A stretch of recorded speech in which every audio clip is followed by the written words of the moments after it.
exactement le message qui va faire l'objet de la prochaine conférence. Sortez de Babylone.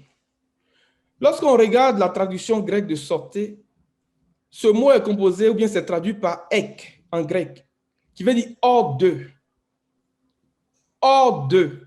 Mais ce ek-là, nous le retrouvons dans la définition de l'Église. L'Église, en grec, est traduite par ecclésia, donc appelé hors de. Appelé hors de. Donc, le Seigneur nous invite à sortir de ce système politique, économique et religieux qui va venir être comme la gueule du dragon, la mâchoire du dragon, les griffes du dragon. Et cet appel du Seigneur est exactement ce que nous retrouvons dans Osée chapitre 11. J'ai appelé mon fils à sortir hors de l'Égypte. Pourquoi? Parce que regarde Ésaïe 52, verset 4. On a dit que l'Égypte, c'est le pays de Cham. Donc c'est Babylone, les amis. Osée 11. Ok. Osée 11. À partir du verset 1. Quand Israël était jeune, je l'aimais et j'appelais mon fils hors d'Égypte. Regardez bien. J'appelais mon fils hors d'Égypte. Le hors ici, là, appelé hors, là, est traduit par ek. C'est traduit par sortez. Sortez de l'Égypte, sortez de Babylone. Parce qu'on a dit que l'Égypte est le pays de Cham. Et sous la tente de Cham, il y a quelqu'un qu'on appelle Nimrod, qui est le prémisse de la vigueur de Cham. Donc, puissant chasseur devant l'Éternel, vaillant chasseur devant l'Éternel, mais c'est un chasseur d'âme, de corps humain. J'ai appelé mon fils à sortir hors, ek. Et c'est l'appellation, c'est la vocation de l'Église. L'Église veut dire ecclésia, appelé hors d'eux, hors de ce monde, hors de ce système corrompu, hors de cette mâchoire de dragon, hors de ces griffes de dragon. Et c'est le même message que le Seigneur a adressé au patriarche Abraham. Quitte ton pays, ta patrie et ta famille. Là, je nous amène au deuxième niveau de ce que nous avons regardé un peu hier. Donc, ce message est vraiment important. Cet appel nous est lancé, les amis. Si quelqu'un a des oreilles, qu'il entende. Si quelqu'un a des oreilles, qu'il entende, qu'il écoute ce que l'Esprit dit aux églises. Qu'aucun ne soit retenu.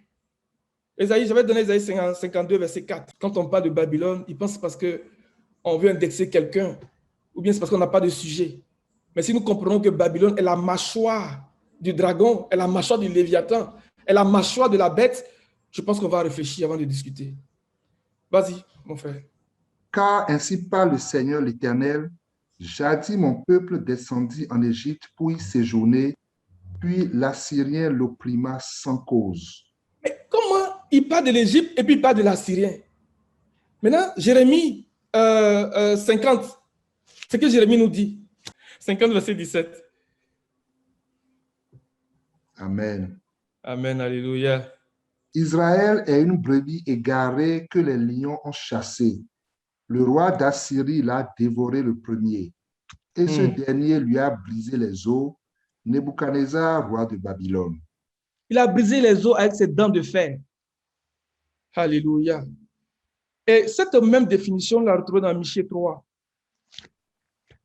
Babylone est un système, mes amis, et c'est le système des nations.